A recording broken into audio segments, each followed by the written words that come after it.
खुलुमबाय आं सिबिरानि ब्रह्म गोजोन फुंबिलिनि बयनिसिमबो गाहाम हामलायनायखौ जासिहरनाय थाबाय आसा खालामो नोंथांमोना गासिबो मोजाङैनो दङ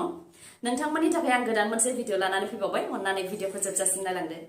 दिवाली फोरबो बा काली फुजा जानो गेजेराव माखासे सानल'सै नाथाय हादरनि राजधानी दिल्लीयाव बारहावाया जोबोद गुबुंले जानाय बायदि जोंनि रायजोआवबो गुबुंले जानो हमहांदों आरो बे गुबुंनायखौ दानो होबथायाब्ला दिल्लीनि बारहावा गुबुंनाय बायदि जोंनि रायजोआवबो जानो बारा गोबाव सम लानाय नङा बेनिखायनो काली फुजायाव बमा गावनायनि सायाव माखासे नियम फोसावदों आसाम सरकारा बे नियमफोरा जाहैबाय सेथियाव मोनानि 10 रिंगानिफ्राय फुंनि 8 रिंगासिम सोदोब जानाय बमा गावनायखौ आबुङै बन्द फोसावदों नैथियाव दङ बमा गावनायनि 4 मिटार गोजानसिमहालागै 125 dB AI नङाब्ला 145 dBc PK नि बांसिन सोदोब जानाय बमाखौ बानायनो फाननो आरो गावनो मोना थामथियाव दङ ग्रीन क्रेकार्सनि अनगायै गासैबो रोखोमनि बमा फाननाय आरो गावनायखौ आबुङै बन्द खालामनाय जादों आरो ब्रैथियाव दङ दिवालीनि समाव खालि 2 घन्टाल' मोनानि 8 रिंगानिफ्राय 10 रिंगासिम ग्रीन क्रेकार्सखौ गावनो बा फाननो हागोन छठ फुजायाव फुंनि 6 रिंगानिफ्राय 8 रिंगासिम आरो क्रिसमास आरो बोसोर गोदानाव मोनानि 11 रिंगा 55 मिनिटनिफ्राय 12 रिंगा 30 मिनिटसिमल' ग्रीन क्रेकार्सखौल' गावनो मोनगोन बक्सिं गेलेगिरि अंकुचिता बर'आ सनानि मेडेल देरहासारनो हामारबाय गवायाव जानाय 37थि नेशनेल गेम्सआव अंकुचिता बर' बिथाङा 66 केजि खथायाव बक्सिं गेलेनायाव सनानि मेडेल देरहासारनो हामारबाय पान्जाबनि कमलप्रीतखौ फेजेननानै अंकुचिता बर' बिथाङा सनानि मेडेलखौ देरहासारनो हादों 37थि नेशनेल गेम्सआव आसामनिफ्राय दासिम गासै 47 मेडेल देरहासारनो हाबाय बेनि मादाव 11 सनानि मेडेल 16 सिलभार मेडेल आरो 20 ब्रन्ज मेडेल फोरमायथिनो गोनांदि गवायाव जानाय 37थि नेशनेल गेम्सआव गोबां बर' फिसाफोरानो मेडेलखौ देरहासारनो हादों जेरै अंकुचिता बर'नि अनगायैबो फैलाव बसुमतारी काम्पि बर' उर्वश्री सोरगियारि आरो गोबां बर' फिसाफोरानो मेडेलखौ देरहासारनो हादों गुवाहाटीआव फिन सासे बर' सुबुंनि गोथै देहाखौ मोननो हादों गुवाहाटीनि धीरेनपारायाव गोथै देहाखौ मोननो हादों थैनाय सुबुंखौ प्रकाश बर' होननानै सिनायनो हानाय जादों धीरेनपारा पर्सापारा स्टेडियामनि 7 नं गेटआव प्रकाश बर'नि गोथै देहाखौ मोननाय जादों आरो बेखौ बुथारनायनि सन्देह खालामदों मानोना थैनाय प्रकाश बर'नि मोदोमाव जोखोम जानायनि सिन दंमोन बेजों लोगोसे प्रकाश बर'नाव मबाइल आरो पार्स अदेबानि रां लाग्रा बेगखौबो मोननो हानाय जायाखै जायनि थाखाय सिखावानो बुथारनायनि सन्देह खालामदों पुलिसा दा संदाननाय हाबाखौ मावगासिनो दङ बड' कचारी वेलफेयार अट'नमास काउन्सिलनि गाम्बारु मुसाहारि बिथांखौ इन्टारिम काउन्सिलनि मेम्बारशिपनिफ्राय बोख्लायनाय जाबाय मोनसे गेदेर खौरां बिटिआरनि बायजो BKWAC अदेबानि बड' कचारी वेलफेयार अट'नमास काउन्सिलावबो बर'फोरनि दैदेनगिरिफोरनि गेजेराव गोबां बेले बेजे सोलिगासिनो दं गाम्बारु मुसाहारि बिथांखौ बड' कचारी वेलफेयार अट'नमास काउन्सिलनि इन्टारिम काउन्सिलनि मेम्बारशिप बिबाननिफ्राय बोख्लायनाय जाबाय रायजो बेंगिरिया गांसे नटिफिकेशन फोसावनायनि गेजेरजों बिथांखौ बिबाननिफ्राय बोख्लायदों आरो जेब्लानिफ्राय बे नटिफिकेशना फोसावजादों अब्लानिफ्रायनो गोहोमा जागोन होननानै फोरमायथिनो गोनांदि बिथाङा गोदान आफाद UBPF आफादबो दादोंमोन आरो UBPFनि आफादगिरिबोमोन बिथाङा थांनाय 1 बोसोर सिगां बिथांखौ काउन्सिलनि चेयारमेन बिबाननिफ्रायबो बोख्लायनाय जादोंमोन दा बिथांखौ आरोबाव BKWACनि इन्टारिम काउन्सिलनि मेम्बारशिपनिफ्रायबो बोख्लायनाय जाबाय बिटिआरआव हाग्रानि दंफां दाननायखौ लानानै दावराव दावसि दाय जाबसिनलायबाय थानायनि गेजेरावनो दंफां दानफायग्राफोरनि खौरां गेरेमेल थारैनो दंफां दानफाय होग्राया सोर फेरेंगाजों दाजानाय सार्भिस प्रभाइडार NGO ना अरन NGO ना BPF ना रायजो राजा ना बिटिआरनि हाग्रा बिफाननि EM रनजित बसुमतारीनि मानसियानो दंफां दानफायनो थाखाय बिथोनखौ होदों थारैनो दंफां दानफायनो बिथोन होग्रानि आन्दोआव सोर दं 14 नं चिरां दुवारनि खोला नाकेदाराव दंफांजों आबुं जानाय गं9 ट्रेक्टरखौ अरन NGOआ हमनाय आरो बे दंफांखौ फेरेंगानि NGOआनो दानफायनानै लाबोदों होननानै अजद होनायनि उनावनो बिटिआरआव दंफां दानफायनायखौ लानानै गोबां दावराव दावसि अजद होलायनाय जाबोदों आरो बे जाथायखौ राजखान्थिनि महर होनो नाजानायखौबो नुनो मोननाय जादोंमोन बे जाथायनि सायाव दंफां दानफायग्राफोरानो खौरांगिरि मेल खुंबाय सोरनि बिथोनाव बिथांमोना हाग्रानि दंफांखौ दानफायनाय बेनि सोमोन्दैबो फोरमायथिदों बिथांमोना फोरमायथिनाय बायदिब्ला चारियालिनि नेरसोना बिथांमोनखौ दंफां दानफायनो थाखाय बिथोन हरदोंमोन आरो दंफां दानफायखांनायनि उनाव बिफाननि मानसिफोरानो दंफांखौ लायगोन सान्तिपुरनि NGO बा फेरेंगानि NGOनि दावखि मोनहानो दंफांखौ लायगोन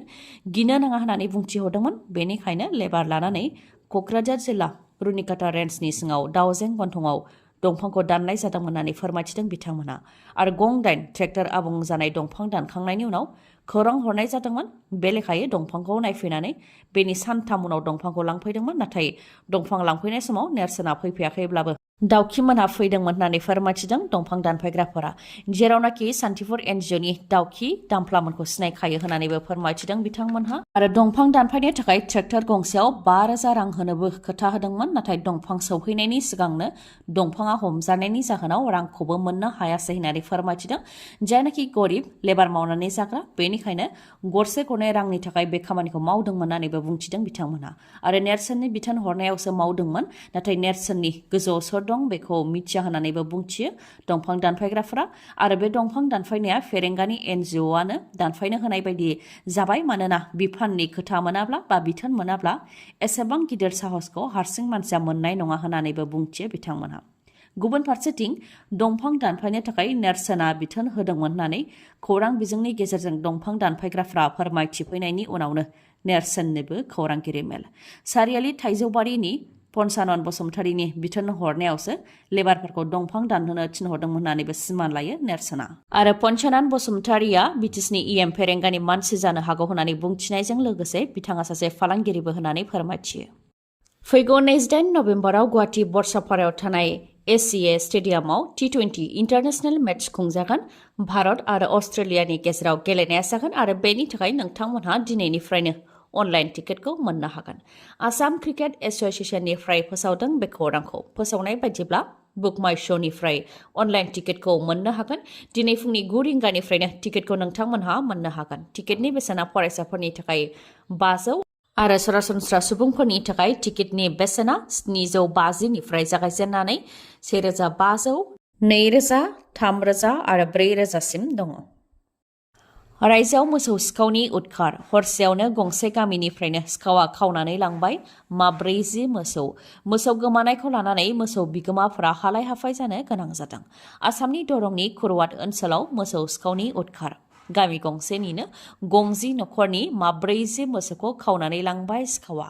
बुरलुंबुथुर दैनि साजों मोसौखौ नावाव दैखांनानै लांनायनि सन्देह खालामदों रायजो राजाफ्रा मोसौ गोमानाय जाथायखौ लानानै सिपाझार पुलिसनो मिथिहोनायाव सिपाझार पुलिसा संदाननाय हाबाखौ मावनायखौ जागायबाय फोरमायथिनो गोनांदि रायजोआव बेबायदिनो गोबां मोसौ खावनायनि उदखार सोलिबाय थानायखौ खौराङाव मोननाय जादों मोसौ खावनो थाखायनो खायफाया साखा खब्रै गारि लानानैबो थाङो आरो मोसौखौ सोनानै लानानै फैयो जायनाखि रायजोआव सिखाव दाखाथिफोरा बांदों बेजों समान समान मोसौ सिखावाबो रायजोआव बांदों दुलाराय बाथौ गौथुमनि खुंगा 13थि 3 बोसोरारि जथुम्माखौ फैगौ 2024 मायथाइनि 4, 5, 6 आरो 7 जानुवारि अक्ट'खालि सनितपुर जिल्लानि आवथायाव थानाय थेलामारा बियाबाव खुंनो आखायाव लादों थेलामारा बाथौ थानसालिनि लेरेला रतन मनिराम मुंख्लं गेवलां गेलेग्रा फोथाराव बोसोरारि जथुम्माखौ खुंनो थाखाय लाहार फाहार खालामदों बेनि थाखाय लाइमोन माइनाव गागि गासैबो गामि गामि हाबनानै आरो जायगा जायगा फोसावदिं मेल आरो सांग्रांथि मेल खुंनाय जागासिनो दं होननानै फोरमायथिदों आसामनि बाथौ सिबियारिफोरनि थाखायल' नङा दिल्ली बांलादेश आरो नेपालाव थानाय बाथौ सिबियारिफोरखौबो हांख्रायहरनाय जादों जेराव गासैबो खाबुखौ होनाय जागोन होननानै फोरमायथिदों बिथांमोनहा बेनिखायनो दोलै नोगोरै सुबुंफ्रा फैनानै जाहाथे दुलाराय बाथौ गौथुमनि बे बोसोरसालिया जथुम्मा खुंनायखौ जाफुंसार होफैयो बेनि थाखायबो खावलायहरदों दुलाराय बाथौ गौथुमनिफ्राय कंग्रेसनि एमएलए आफ्ताब उद्दिन मल्लाखौ एरेस्ट खालामबाय धोरोमखौ लानानै मुगैथाव खोथा बुंनायनि हेंथायैनो कंग्रेसनि एमएलए आफ्ताब उद्दिन मल्लाखौ एरेस्ट खालामबाय बिथाङा आसामनि जलेश्वर विधानसभा बियाबनि एमएलए जेराव बिथाङा गवालपारायाव जानाय मोनसे जथुम्मायाव हिन्दु धोरोमनि पुजारी आरो नामघरियाफोरनि हेंथा मुगैथाव खोथा बुंदोंमोन थांनाय माखासे सान सिगां एआइडिएफनि गाहाय बदरुद्दिन आजमलआ मुस्लिमफोरनि सायाव बिबुंथि होनायनि फिननाय होदोंमोन कंग्रेसनि एमएलए आफ्ताब उद्दिन मल्लाया स्काउट दाखाथि आरो जिनाहारि खालामनायाव मुस्लिमफोरा नाम्बार 1 होननानै बुंथिदोंमन बदरुद्दिन आजमलआ बिनिनो उल्थायै कंग्रेसनि एमएलए आफ्ताब उद्दिन मल्लाया बुंथिदोंमोन जेब्ला जिनाहारि जायो बेयाव पुजारी आरो नामघरियाफोरनिनो सोमोन्दो थायो नाथाय मुस्लिमफोरासो बदनामखौ मोनो होननानै बुंथिदोंमन आरो मुस्लिमफोरा गाज्रि खामानि मावनाय मोनसे बिदिन्थि होननानैबो बुंथिदोंमन बिथाङा बेनि उनावनो कंग्रेसनि एमएलए आफ्ताब उद्दिन मल्लानि हेंथायै दिसपुर पुलिस थानायाव सासे सुबुङा केसबो होदोंमोन आरो कंग्रेसनिफ्रायबो आफ्ताब उद्दिन मल्लानो सकस नटिस हरनाय जादोंमोन आरो रायजो राजानि सिगाङाव निमाहा बिनो थाखायबो कंग्रेसनि आफादगिरि भुपेन बरायाबो बुंथि हरदोंमोन। बे लेखायै रायजो राजानिसिमबो निमाहा बिदोंमोन कंग्रेसनि एमएलएआ, नाथाय दिसपुर थानायाव केस होनाय लेखायै कंग्रेसनि एमएलएखौ पुलिसा हमदों। धोरोमनि सायाव बेबायदि मुगैथाव खोथा बुंनायनि हेंथायैनो कंग्रेसनि एमएलएखौ एरेस्ट खालामदों पुलिसा। नोंथांमोननि थाखाय मोनसे गोजोनथाव खौरां। नोंथांनिया जुदि मेगननि जेंना जादोंब्ला नोंथाङा गोजान जायगायाव थांनांगौनि गोनांथि गैलिया। बङाइगाव टाउनावनो गोदानै बेखेवबाय आइ हस्पिटाल, जेराव खम बेसेनावनो मेगननि अपारेशन खालामनो हानायनि राहा दङ। आखाइजों आरो कम्पिउटाराइज्ड पेक' मेसिननि गेजेरजोंबो मेगननि अपारेशन खालामनो हानायनि राहा दङ। डक्टर किशोर पल, जाय एमबिबिएस डिअ कैटारेक्ट आरो ग्लक'मा स्पेशलिस्ट, डक्टर आशराफुल आलम, जाय एमबिबिएस एमएस अप्थाल्मोलजी, बिथाङा कैटारेक्ट सार्जन, आरो डक्टर मेघाली शर्मा, जाय एमबिबिएस एमएसआइ स्पेशलिस्ट अप्थाल्मोलजी, बिथांमोनखौ बङाइगावनि आइ हस्पिटालाव मोननो हागोन। थावनिया बङाइगाव टाउनाव थानाय लवार आसाम हस्पिटालनि उल्था दिगाव थानाय बास स्टेन्डनि उनथिं, अदेबानि बास स्टेन्डनि सोनाब दिगाव। फुंनि 10 रिंगानिफ्राय मोनाबिलि 7 रिंगासिमनि गेजेराव सार्भिसखौ नोंथांमोनहा मोननो हागोन आरो नोंथांमोनहा बङाइगाव आइ हस्पिटालाव गुबुन गुबुन सार्भिसफोरखौबो मोननो हागोन, जेरै कैटारेक्ट एसेसमेन्टनि राहा दङ, लोगोसे diabetes vision assessment, glaucoma assessment, macula degeneration assessment, contact लेन्सनिबो राहा दङ, भिजुएल एकुइटि, डिसिटि, डिसिआर, कर्नियायाव जेंना जानायनिबो फाहामथाय होनायनि राहा दङ। बेफोरनि अनगायैबो प्रेसक्रिप्शन आइग्लास एन्ड रिडार्स, फार्मासि आरो अप्टिकेलबो दंफायो। मोजाङै मिथिबावनो हास्थायोब्ला 0366435659 नङाबा 6900949900 बे नाम्बाराव खौरां लाहरनो हागोन। दिनैनि भिडिअआ एसेनोसै, गाबोन फिन लोगो मोनफिनबावगोन। नोंथाङा जुदि आंनि भिडिअखौ मोजां मोनदोंबा लाइक, कमेन्ट आरो शेयार खालामनो दाबाव। गोजोन्थों।